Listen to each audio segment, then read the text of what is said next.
Good morning, brothers and sisters in the Lord. I welcome you to my daily devotion titled Fresh Bread.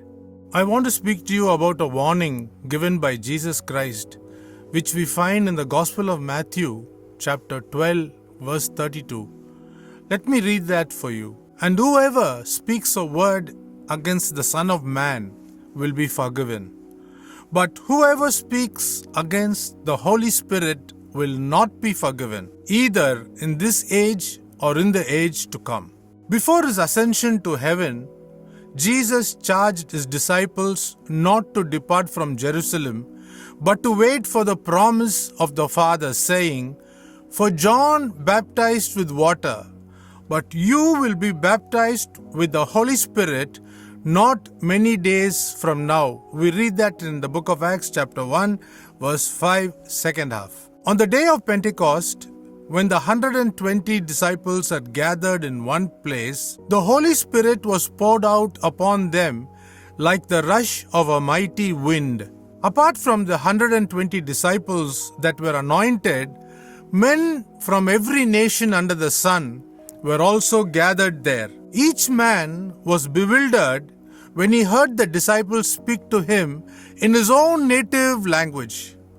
While most of the foreign hearers were amazed at what they heard, there was one group that mocked them and claimed that the disciples were drunk with new wine.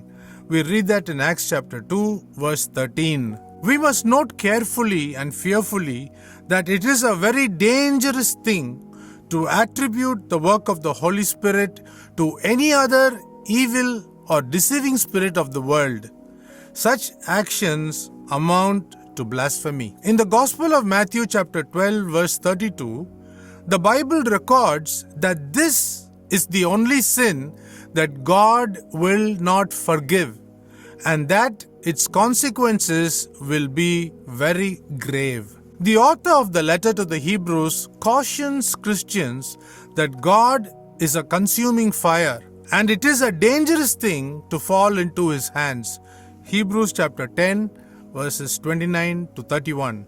So let me close with a thought for the day. If someone sins against a man, God will mediate for him. But if someone sins against the Lord, who can intercede for him?